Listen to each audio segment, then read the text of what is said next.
السلام علیکم که چېرته تاسو نه موبایل ورک شي یا ستاسو نه سیم کارت ورک شي یا ستاسو نه د فیسبوک اکاونټ پاسورډ هیر شي نو تاسو به خپل د فیسبوک اکاونټ څنګه لاګین کوئ ټیک ده یا کله تاسو خپل فیسبوک اکاونټ لاګین کوئ او ستاسو سیم ته میسج نه راځي نو دغه رنګ تاسو ته ښایم داسې کوډونه تاسو ته ښایم یو 10 11 کوډز دي چې هغه کله هم تاسو په وایي نو هغې ستاسو په فیسبوک اکاونټ چې کوم دی هغه به لاګین کیږي ډېر په اسانه سره نو ویډیو تر پایه وګورئ دغه کوډونه درته ښایم تاسو به سمپلی څه وکئ را به شئ د موبایل سیټینګ ته ټیک ده په سیټینګ باندې به کلیک وکئ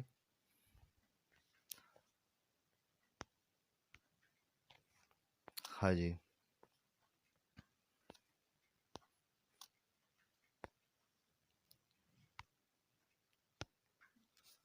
سیټینګ کلیک وکړو ها جی په دې کې به تاسو به دغه سیکورټي اینډ لاګ ان په دې باندې به کلیک وکئ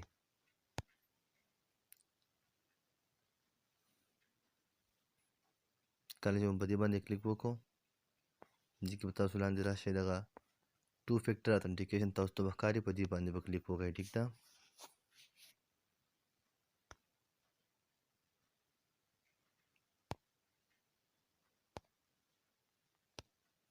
ها جی کله چې په دې باندې کلیک وکړو اوس تاسو ته مخامخ به ښکاري ریکوري کوډز ټیک ده دا ریکوري کوډز چې کوم دي په دې کې تقریبا 10 نه والا 11 پورې کوډ دي صحیح شو دا کوډ صرف یو پیره یوز کیږي ټیک ده دا چې کله تاسو دا کوډونه چې کوم دا تاسو ځان سره سیو کړئ یا یې کاپي کړئ یا یې ځان سره په یو ځای کې ولیکئ که تاسو نه چېرته هم موبایل ورک شي یا تاسو نه کوډ هیر شي ټیک ده نو تاسو په دې کوډ ذریعې سره خپل د فیسبوک اکاونټ کولاولی شئ صحیح ده یعنې تاسو هغه لاګین کولی شئ نو دا کوډ تاسو ځان سره یاد ساتئ ټیک ده سمپلی تاسو به دغه ریکوري کوډز چې کوم دي په دې باندې به کلیک واخلئ ټیک ده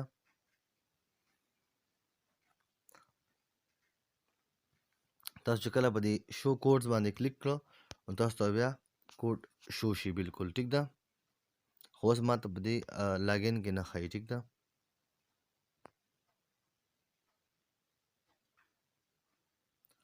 حاجی په دې کې به تاسو څه وکئ چې خپل پاسورډ به انټر کړئ ټیک ده کله چې تاسو خپل پاسورډ دلته انټر کړو خپل چې تاسو کوم د اکاونټ پاسورډ وي تاسو به هغه دلته کې انټر کړئ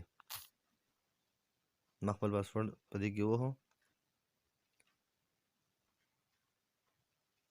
لږ د نت مسله ده ها جی دا کوډونه زموږ سره مخامخ بالکل راغلو دا لس کوډ دي صحیح شو دا کوډ صرف یو پیره یوز کیږي کله تاسو یو پیره دا کوډ استعمال کو خپل د فیسبوک اکاونټ په کولاو کو